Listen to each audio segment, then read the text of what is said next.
Alors une nouvelle vidéo pour faire un point d'étape sur les travaux de la mairie médiathèque. Les choses avancent et nous avons des ouvriers de tout corps d'État qui actuellement s'attellent pour continuer ce projet effectivement qui dure, mais un projet extrêmement complexe, mais en tout cas qui avance bien.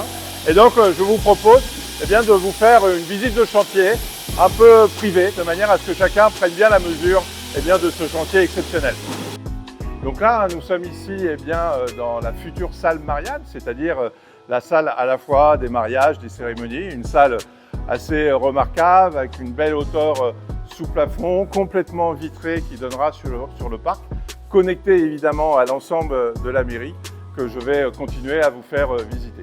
Nous sommes dans l'ancienne médiathèque qui aujourd'hui est également en travaux, tout simplement parce que nous profitons de ce chantier pour remettre à niveau des vitres qui aujourd'hui, avec les nouvelles technologies, nous permettent une meilleure isolation à la fois phonique et thermique, c'est-à-dire garder le bâtiment avec le maximum de fraîcheur quand il fait chaud, puisqu'il est exposé plein sud, avec cette vue assez remarquable sur le parc, mais aussi le protéger l'hiver, de manière à avoir une température complètement agréable.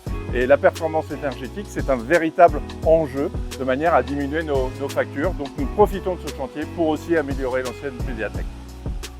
C'est vrai qu'on peut avoir l'impression que ce chantier n'avance pas aussi vite, mais vous voyez, nous trouvons dans les entrailles du chantier et là, véritablement, les choses ont avancé et les volumes aujourd'hui nous permettent de nous projeter. Nous sommes ici dans la future salle du conseil municipal qui est véritablement un amphithéâtre dans lequel pourront s'installer 60 personnes, à la fois pour des conférences, à la fois pour des moments de travail, mais surtout une vraie salle de conseil municipal, que la ville de Maromme n'a véritablement jamais eu.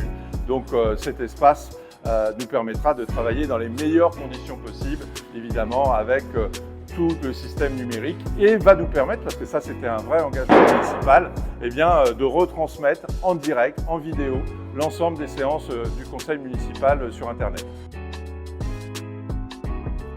Nous sommes dans la partie neuve, la partie d'extension à l'arrière de la mairie.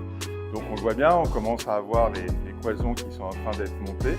Ici, on sera sur la partie vie associative, vie culturelle, vie sportive, et puis aussi des lieux pour que le personnel puisse déjeuner tranquillement. Donc on voit bien que les choses avancent, les choses prennent forme.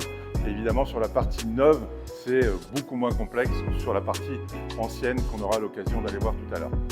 Donc nous sommes ici sur la terrasse de l'extension de la partie arrière de la mairie, sur laquelle nous allons installer des panneaux photovoltaïques qui vont nous permettre d'être en autosuffisance au niveau de l'électricité, et avec en plus des cuves de récupération des eaux de pluie qui ont été installées sous le bâtiment, qui vont nous permettre d'alimenter les sanitaires afin que ce bâtiment se rapproche au maximum du respect des enjeux environnementaux. Je me trouve au cœur du chantier, au cœur du bâtiment de l'ancienne mairie. Ce bâtiment qu'on a fait le choix de sauver, certains pourraient se dire mais pourquoi pas l'avoir rasé? Tout simplement parce qu'on avait fait un sondage en 2019 et les habitants étaient extrêmement attachés à ce bâtiment. Donc écoutez, on se donne les moyens pour sauver cette vieille dame et en refaire un magnifique hôtel de ville. Donc là actuellement je me trouve au sous-sol que nous sommes en train de créer, parce qu'il nous fallait un sous-sol notamment pour stocker dans les meilleures conditions possibles nos archives municipales. Donc sous-sol sur lequel il va y avoir une dalle béton, il y aura un rez-de-chaussée, premier étage, deuxième étage et troisième étage, ce qui va nous permettre de rassembler dans un même lieu tous les services de la ville et surtout d'accueillir les habitants dans des conditions optimum et dans une mairie digne du XXIe siècle.